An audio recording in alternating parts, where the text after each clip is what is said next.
be similar or will it be not? So Todak will still have the first pick. Fanny opt ban. for a Fanny ban and Joy immediately. Meanwhile, RRQ still with the staple bans here, 1-1 and as well as Kaja. Now that still does leave quite a bit of strong characters on the table. Carry is up, the Glue Monster is up, as well as Valentina. You know, Glue Monster can be countered if you have Uranus on the sideline, sometimes even Terizla, but it's just a character that's so hard to deal with, especially once Glue grasps onto your backline or sometimes even your front line. Because if you attack the front line, you're dead. It resets the ultimate, he does it over and over again. This character is way too annoying, so yeah, sure enough, we got a Glue Monster banned away from the game. Yep, and honestly, considering the playstyle that we saw previously, even the quote from Achil, every team is a rival for us, but Todak, we're like soulmates. And like I said in the beginning, it is fated that these two teams must meet. Well, yeah, for context, they met in M1. Actually, they met in M2, but in M3, yeah, they meet again. And as for the history, Todak has never won the match against RRQ.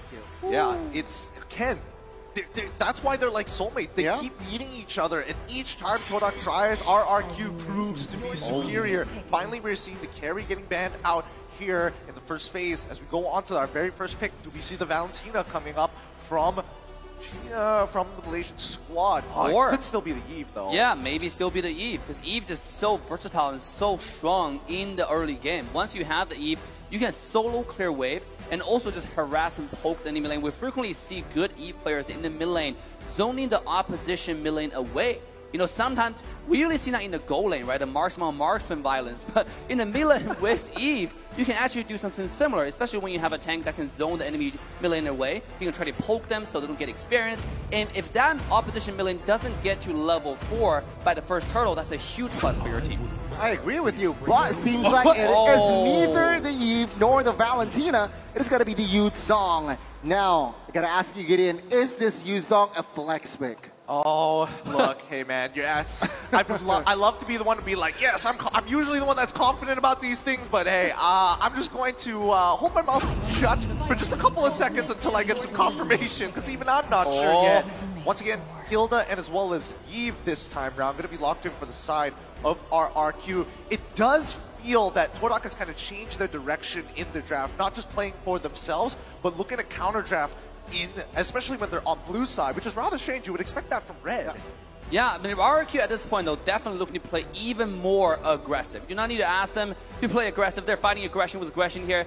You don't pick. You kind of tell the direction Todak want to go with this game. They want to dive into your backline. They want to play really, really strong, really powerful in the early game. But RRQ is denying that, right? I mean, with Eve, last game they have Kadita, which kind of have a problem clearing wave. This time they're not going to have that, right? Eve is one of the strongest early game characters in the entire game. So it's going to be shoving lane and going to your jungle along with Hilda's help to finding trouble into your jungle. And here we go. We're counting that with Claude and Chow, a full dive come from Todak. Rather interesting. Okay, so the Cho, again, we don't know whether it's going to be like interchange between the support. For all we know, it could be jungle with a Hayabusa getting locked in for the side. Dude, we're hearing a treat from RRQ. It's just a fast picks, fast response from the side of RRQ. Very quick response. Hayabusa picks up.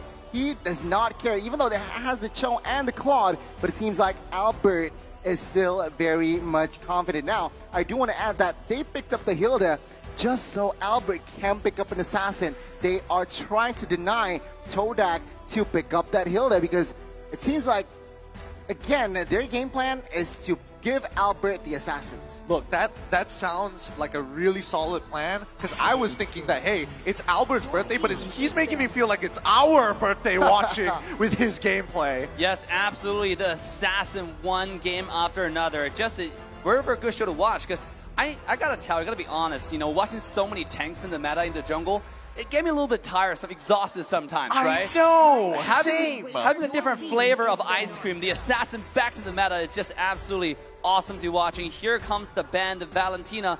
They're also going to ban Wave's character like Lilia or even Farsa, you know, just to make sure that Clay have more room to maneuver. You know, speaking of which, if we start looking at bans as well, I mean, Beatrix is getting banned out. So again, that direction we were talking about changing for the side of Todak really being implemented here. I mean, it's quite clear that RRQ, they are trying to limit the mid laners, the mages, like you said, Assassin Dave, as well as the Todak. Todak will opt for a Skylar ban here, limiting Skylar's option. But I do want to add that Claude, again, it needs time, right, to reach that power spike. With Hilda, your opponent, is it a fair trade, do you think? I mean, at this point, we can't tell, right? There's still quite a bit of choices available for the side of RRQ. They might not even go with a marksman because they're going for full dive as well. You know, it seems like they already have someone that need to protect, AK Clay on the Eve, right? And they have the Hilda to get vision all the time. They can go with two directions, actually. You know, go with something really, really strong just on their own, like a Harith, for example. Or they can just go with a marksman, have Hilda get vision, and Hayabusa bring Havoc to the other side. Then they go with Grok, a very strong, and this most likely going to go to EXP lane, unless we're going to see the Hayabusa flex one more time. Hayabusa flex, or maybe Hilda is the one that's going into the EXP lane. Like R7's like, you know what? They're playing wild. Let's go wild. But coming down to the final picks here for the side of Todak specifically, we're not entirely sure where they want to lean towards just yet. And I feel like locking in the Xavier might be a bit of a bait pick because I think it scales too long with the composition that they have so far. I prefer this Lilia over the Xavier here for the side of Todak, but it will not be either. It's going to be a Ling and as well as Kadita saying, you play Kadita in game 1, let me show my Kadita, and perhaps I might grab MVP. But RRQ again, a very fast response. Harith. It's going to be Harith. Great predictions here coming out from the table. Well done all across the board. Woo. Now, which composition are you liking more, Dave? I mean, they're both pretty divey, I gotta say. So it's come down to execution, really, right? Which tank can find the engage better? Is Hilda gonna find vision for Hayabusa to find one-off picks, right? Or are we gonna see really good engages coming out from Chao? It's up to the teams, up to the execution. I think the draft, both draft looks beautiful. They're both dives, and they both have very little room for mistakes. If Eve get caught off, it's over. At the same time, if Claude get caught off, it's kind of over. So both sides, they have to play careful, they have to play tight, and I'm excited for this match. Look, let's see whether this is going to truly be a draft. If the best of the best have made it up and towards the upper brackets, and Todak, unfortunately, a score down, but they're looking to turn it all around here and even it up against the Kingdom. So let's jump into the land of Dawn once again for game number 2. Will RRQ find another point, or will Todak equalize in game 2? Let's see, folks, as I gotta say, hero power, it's quite even here, Assassinate. Mobility, power-wise, crowd control as well, but perhaps that is the department that is RRQ lacking of, crowd control. Yeah, look at the mid lane though. Already, Chao and Kadita playing aggressive onto Clay to dominate the mid lane, but Vin was already asserting dominance in to Todak's jungle. He was 1 versus 3 early on into the blue side, getting vision on Lean, knowing Lean started blue butt, gonna move towards the bottom side, gonna give a little bit of warning to Harris to play more careful. You can see Harris is hugging the tower, not really playing too out of the line here, but Chao, Yamski is now making a rotation to the top side, finding Hayabusa. It's more of a battle of the support at this point, but you can see Win is already level 2, where Chao is still stuck at level 1. Yeah, it's a little unfortunate indeed, but let's see how these interactions are going to go, because a lot of the focus seems to be looking towards the bottom side. Harold getting attacked, and Vin himself gets on out of there. Albert hitting level 4, but doesn't want to commit just yet. Trades on both sides, no kills on either. It seems like both teams here trying to poke, trying to give out pressure, and for now, Momo needs to be very careful here. Albert is already on standby. Will he commit to this? I mean, this is a tower dive right here, right? Albert coming in. Oh, maybe he should just go for the go crab. I like what R7 is doing in lane. Because of the lane prior, he was zoning Momo away from the experience. And because of that, Win was getting so much more experience, such a huge lead against the Chao, against the corresponding opposition. And here we go, approaching the first turtle. Hilda is already on standby. Now, this could be the difference maker here, because Grok is already level 4 in comparison to Momo, who hasn't hit it just yet. Yep. So it's a wild charge compared to no Black Dragon form as of now, but Yumski going to be starting up the turtle. He knows the jungle is here. He spots out R7. Hilda immediately attacking rival, putting him too low to even test for him. Bottom side, however, Chiku guys goes for the all-in against Skylar with a blazing duet already on him. Chrono Fisher, just enough. No, it's going to be Rival who makes it there just in time to pick up that first blood and back away. Vin coming in to finish off Chiku guys, holding it off. Is he going to hold him hostage? Yes, he is. Chiku, he finally takes it back. But Vin, he doesn't. He misses. Chiku guys is able to flicker on out of there as Rival has to back away. Nobody took the turtle in that time. He has the game sense, but he just misclicked that perhaps. But yeah, I mean, Rival he has no retribution earlier. He was forced, but now it seems like they are ready to set up and take this first turtle. RRQ, can they respond to this? Alberttt will not be able to reach there on time. Yeah, both assassins are just farming right now, but look at Vin, again, still providing a lot of vision on Chao and everybody on the map. We know Ling was doing the turtle, but here we go. One thing I do want to mention, the kick! Really good kick so far, way the drag into a perfect combo. Momo is not going to be in that fight, but Moon securing it. Moonatics out there, very happy. 2 on the board so far, and instantly Chiku guys with a blazing duet to clear the wave. Getting a good chunk onto Skylar for now, but top side already attacked. Shot Residue already keeping Momo alive for longer than he should be. RRQ have to back off. It seems like Todak, in the first couple of minutes, they understand that they can go all in towards Vin. They can force and waste all resources to a roamer. Why? Because in the big picture, in the grand scheme of things, they have more crowd control. So they can perhaps more team fights to force RRQ in a tough position, it seems like. So we'll see here. First 4 minutes, it's still Todak leading with a 1,000 gold lead. Absolutely. You can see Chao finding those Way of Dragons, finding those decisive engages, and that might be the difference maker. Plus, Chao and Kadita is one of the most deadly combo in the entire game. One kick, you can do 1 kill. And here we go. Let's take a look at Chiku. My God. I'm sorry, I'm just shocked. I didn't expect it to have the highest kill in M-Series. In total, 225 is very impressive, but now Vin is about to put his own statement as they dive onto the bottom side. Chiku guys with the blazing command, the only shadow kill. The shield was not enough. He ends up going down. A successful dive coming in from RRQ, requiring 4 members to complete. He is just trying to clear the wave, but he has to pay the price as well. Rival, though, a very good rotation coming from this guy that he is able to find jungles. But anything stood out for you, Assassin Dave, from the emblems?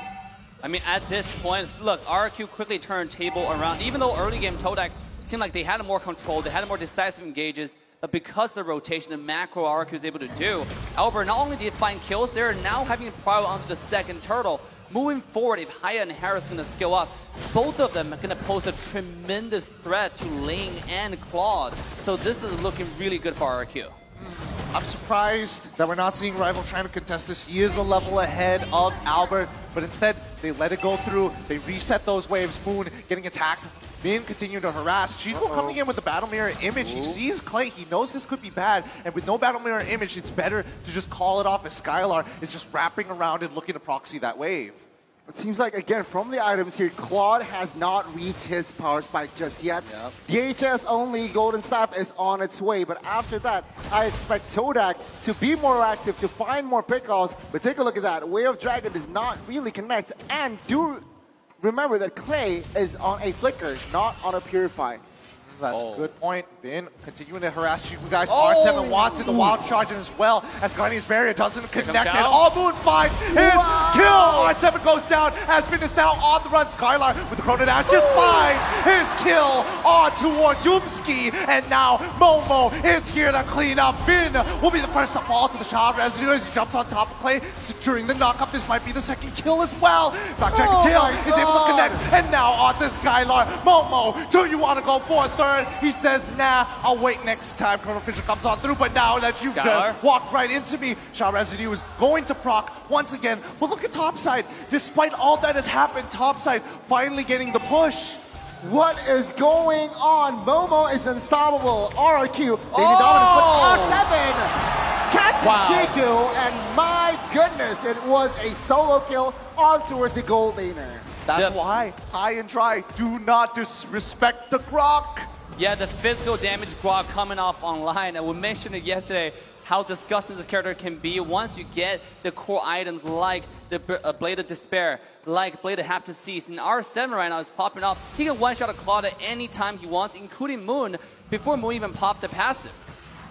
Does this mean we're expecting to see Winds of Nature first item build? Question mark? Maybe, but Yumski on the other side already secured Dreadnought, so again, it will negate the damage from Alberttt and as well as Vin. Also, R7. But we are seeing now RRQ setting up. Oh, Finger to no. Nice. The real one manipulation comes out just in time, and Momo is now here to help. Clay is dead, and Rival is popping off. He's jumping through, but Momo continuing being the consistent source of damage. He's already found his killing spree. He finally dies to R7 at the end of the day, but the damage has been done. 2-for-2 trade. And now Rival once again in that 1v1 against Albert. Okay, Shadow Kill. He passes it over to the Turtle, forcing him to take his quad shadow out of there. Skylar still wants as he drops down the Chrono Force. Moon ends up dying before he could lay waste on the enemy jungle. Turtle falls into the hands of RRQ. RRQ with the favorable trade. They got the neutral objective, and finding Moon was a very,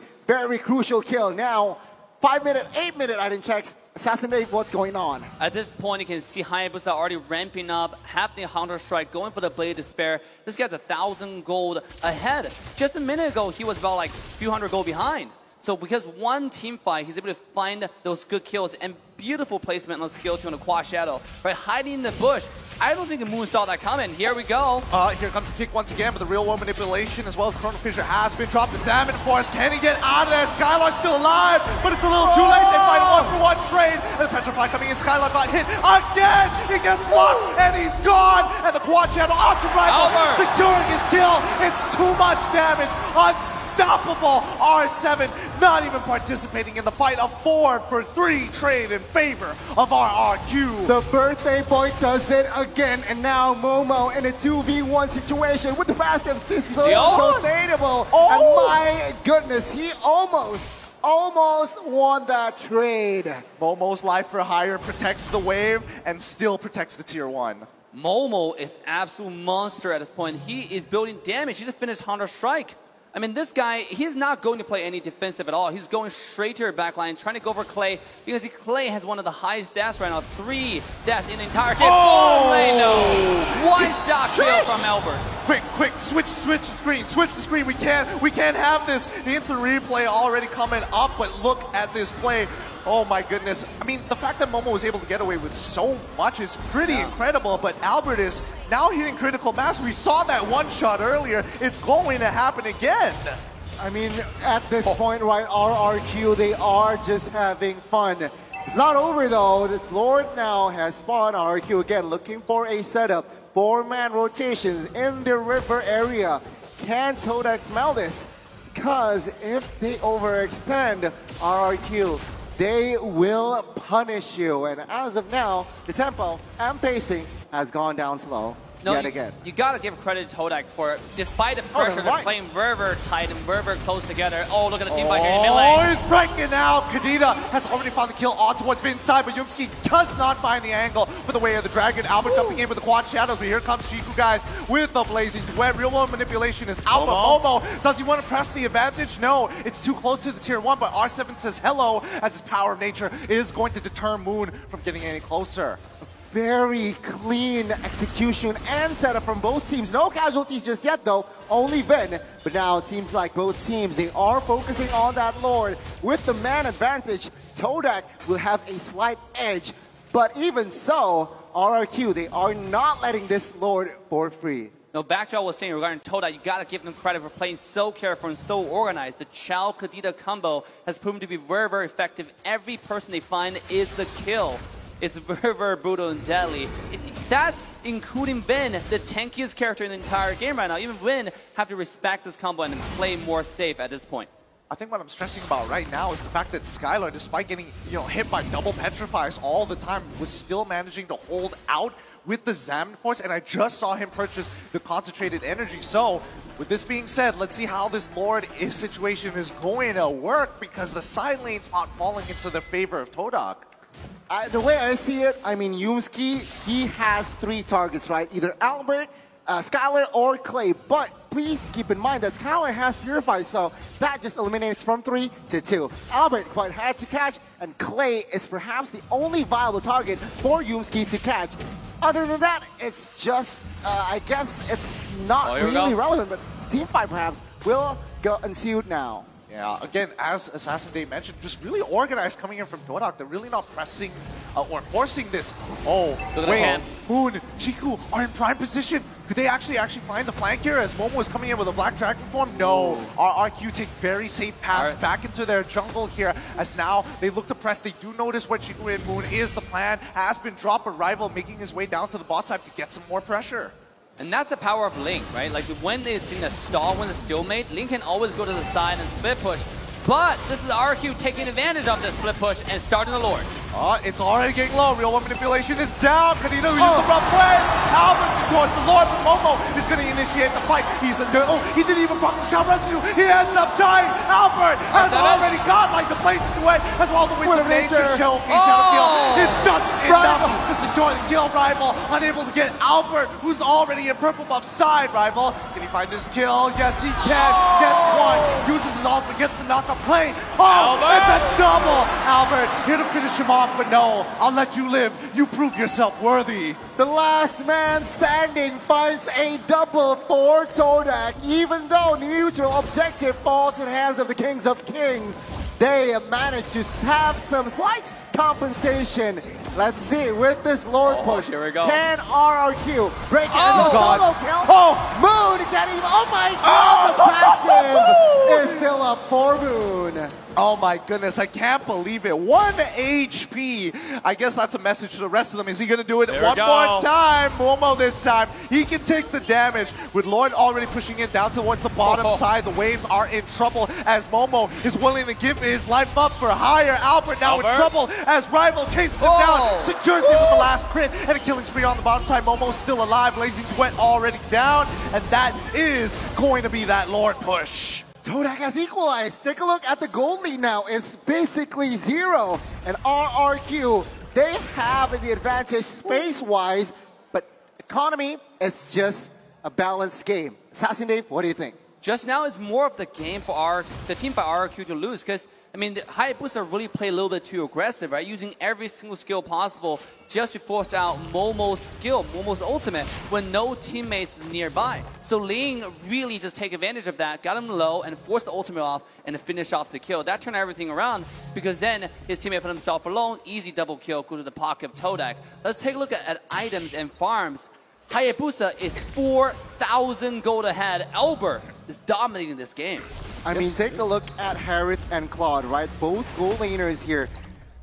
Claude building Athena as well, so he has some respect towards Harith, towards Eve as well. On the other side, it's just full attack for the Harith. I mean, this has been a dead even game for quite some time. I don't know whether it's the Malaysian staple to really drag this game out against the Indonesians so far, or even the Filipinos. But looking at the Lord advantage, unfortunately, they ended up losing a bit of gold here overall because of the deaths they gave over. But now Moon in trouble. Finn having plenty of damage here, but he's going to be using the rough waves to gain his health back up. Is it enough? No! He doesn't get his health back! And Rival even committing onto Skylar. 2 ultimates down and Moon already dead. The mid lane in trouble. Oh my God!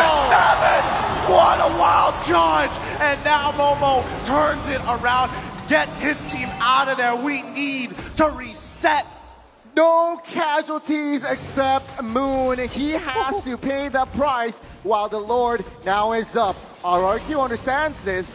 5v4. Will they commit to this? Todak will not give this freely. Let's see the execution. We're Dragon. Yep, they already used the way of the Dragon to find one. Alberttt already jumping in. Yoki Shadow kill. Momo's in trouble. He's already gone. Savage Force pop. And that's even Yoki in the backline. Then maybe dead, but it's a little too late. Can Rival pull this through after his immortality? Blazing Duet finds only one?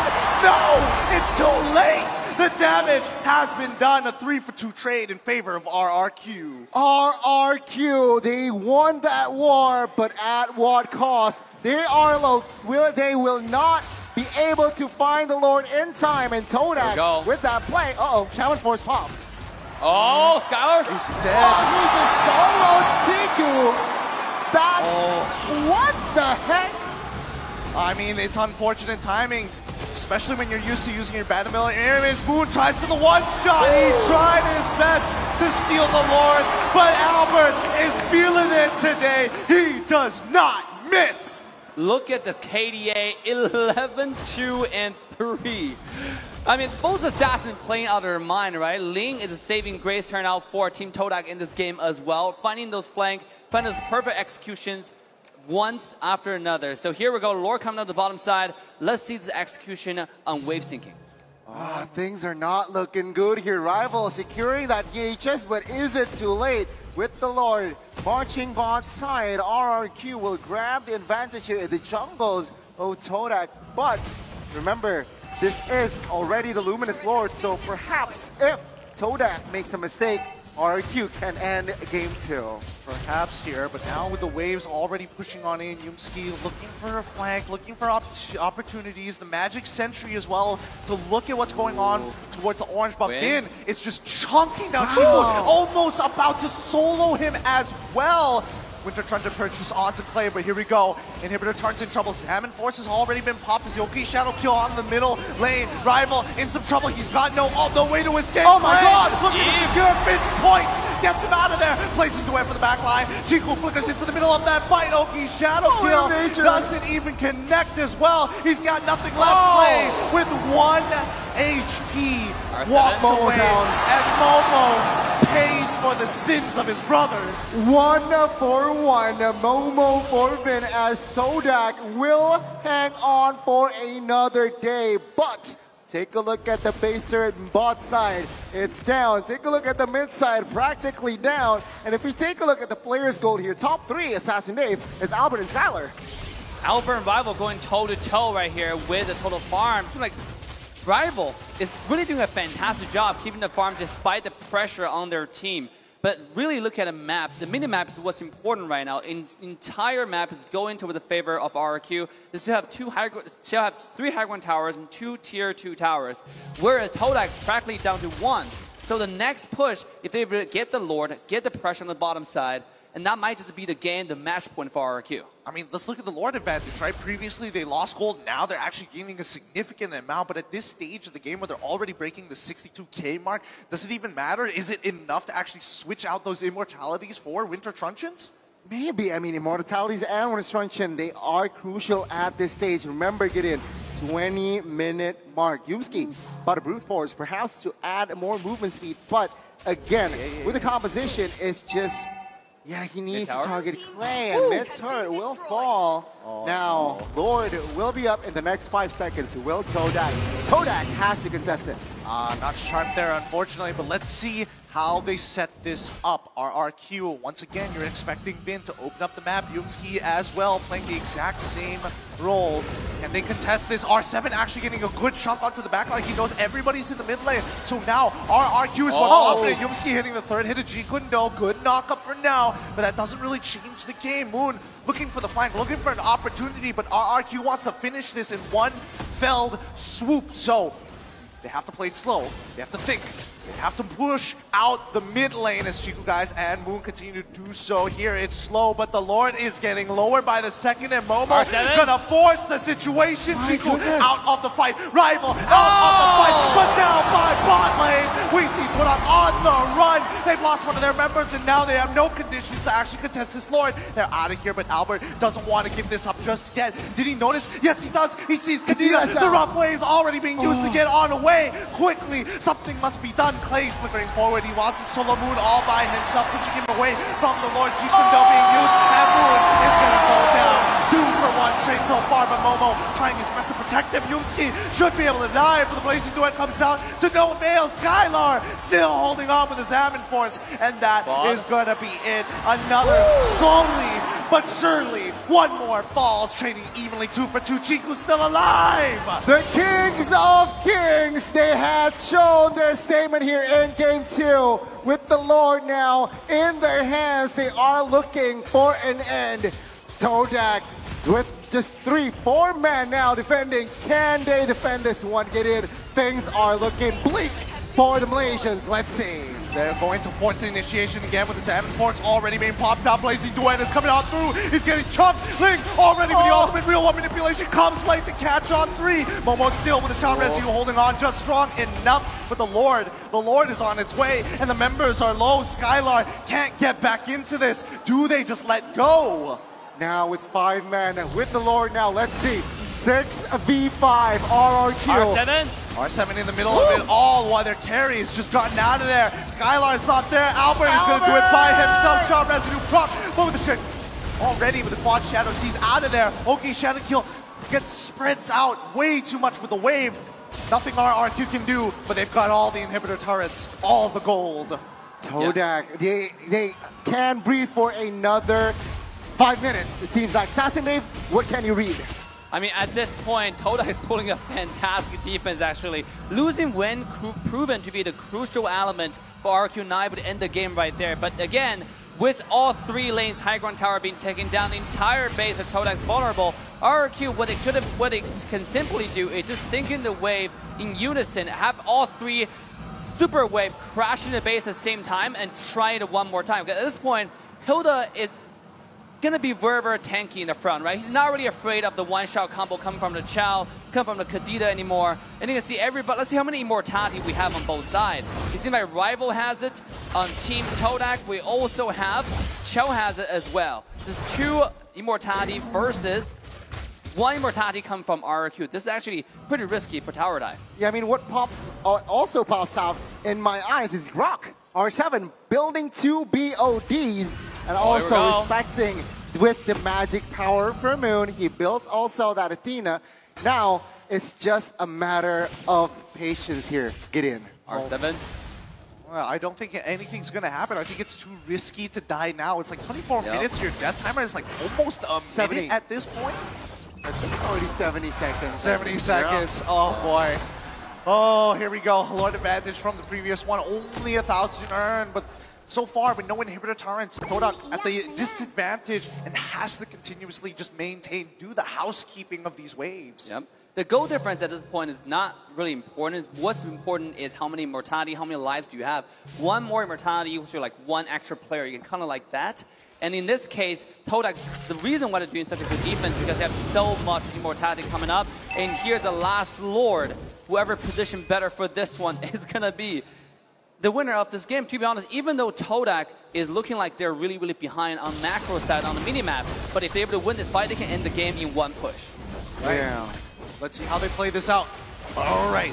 Deep breaths, everybody, because this could be it. R7 holding down towards that bottom side, making sure that they're going to start this push. RRQ, smart moves. They understand this Lord is not going to be as important for them compared to Todak, but now R7 in some trouble. He's going to back away. 2-Bladed Despair is more than enough with the passive, calling in for the rest of his team. He wants it. They want it. He's going to be running on forward. Chico guys doesn't have the Phantom Mirror images. Skylar is going to be dropping down that Salmon Forks. Chico's in trouble. He clears the way. He gets on out just in time. He's poised to attack as many people as possible. They're all dead without Chico. What can they do? RRQ is going to start opening it up, and Yumski and Moon just trying to slow them down to by any time possible for Chico to get back up. Oh, the timing. RRQ now. Moon sets someone. Misses. No. Oh, he has a Raider Bros now. Rough ways as a defense, but now take a look at the damage. Clay will secure the kill. There's nothing you can do. The Salmon Force is just way too much and comes off a cooldown way too fast. This is the pressure's onto Todak, and RRQ knows that better than anyone else, right? They're playing this really, really patiently. We don't have to do the Lord. Right. And speaking of that top side, 1 more kill coming up.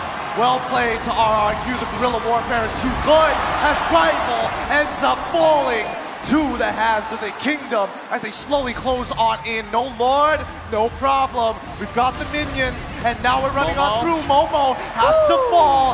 Immortality bumps on through, finds 3, but it doesn't really matter. At the end of the day, RRQ Hoshi takes game number 2.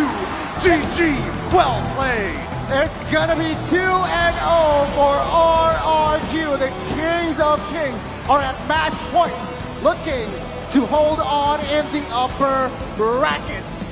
Ladies and gentlemen, Team Hawk yesterday was in the similar situation, 2-0 down. Can Todak replicate yesterday's game. I mean, against a giant, against a team so disciplined like RRQ, it's gonna be an uphill battle for sure. The execution was flawless, the planning was extensive. Look